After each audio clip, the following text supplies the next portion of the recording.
We're back and it's News Talk, and we're continuing to sit down with candidates running in the upcoming primary on June 25th. We welcome incumbent Oneida County Executive Anthony Picente being challenged by David Gordon in the Republican primary. And I'm getting right to the questions. You're running for your fourth term as county executive. Yeah. Obviously, your platform, you're running on experience. Sure. Your opponent is saying it's time for a change in leadership. What do you say to him? What do you say to his supporters in terms of why experience might be the better way of going? Well, I would say, first of all, look at the record. We have had successful budgeting, successful projects, just really an overall change in the way things were 10 plus years ago when I took office.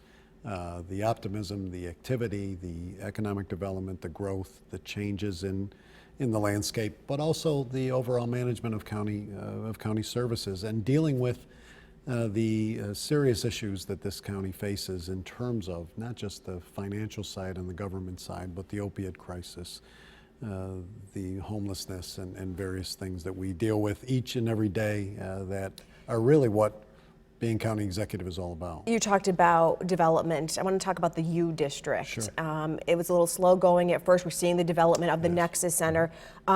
This was announced 2 years ago. What's the current status of this project? And do you still think the gaming portion of it is still a viable option? I do. I mean, first of all, where we are, really, it does take it did take a little longer than we had hoped. But at the same time, we completed the complete overhaul and renovation of the auditorium with the addition of the suites and the growth. And that was a part of the U District too, because the first phase was the initial work on the aud, and then it was the completion to make it the Adirondack Bank Center that it is today, to have all the amenities that we need. And now Nexus is in process. The RFP have gone out, construction.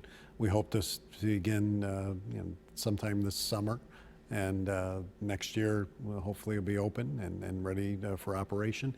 And then the other pieces of the district can come together, or whatever they might be. But it may be the beer experience, craft beer experience. It may be a casino, which I think still adds to the downtown landscape. We'll see. But it's ever changing, and it's really though about growing and expanding our overall entertainment, arts, and culture venues. Talking about the gaming, recently your opponent talked about how he would want to change how the funds from the gaming compact are dispersed. So I want to ask you, do you think that the current payout system is fair? Do you think it's effective? What do you say to those local towns and villages in and around the casino who are looking for more of the share? Well, I think we've made some changes this year to that sharing formula. However, they were offered a considerable amount at the beginning. They did not take advantage of that. We moved forward on the county end, and we could not hold that back and not invest that in county issues. And rightly so, we have invested in county issues. We've invested in infrastructure. We've invested in public safety. By placing armed special patrol officers in all the schools. So we're using that revenue source as a key to developing and expanding county programs that are essential to the entire county. Those towns and villages that are getting revenue are very pleased with the revenue that they're getting. So where my opponent says they want more, everybody would like more revenue, but at the end of the day, they're satisfied with what we're doing. We're also doing other things in those areas that are adding to the growth and prosperity of those residents, and that's really where it goes. The state continues to push for consolidation. Oneida County jumped on that pretty early on in the game. Do you think Oneida County has done enough in terms of consolidation? And if there is still more to be done, how do you consolidate and not lose services? Well, I think there's always more to be done. I think when you look at the level of governments that we have and the number of levels that we've had, and I've been outspoken about consolidation since I took office. There is much more to be done.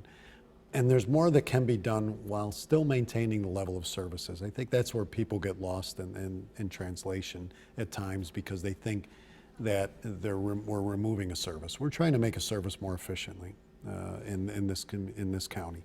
We've done that in county government. We've done that with our towns and villages. We have numerous programs on the public works side, on technology side, on law enforcement and public safety. So there are areas in which we've been doing it Can we do more? We can always do more, and we can always reduce the cost of government to our residents. Is the shared services panel still active?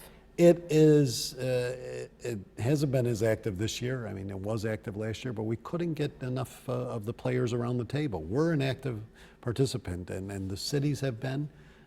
Some of the towns have been, but not enough of them to really make the impact that I'd like to see, and I think we'd all like to see. So it really has to be something that everybody's invested in for it to work the right way.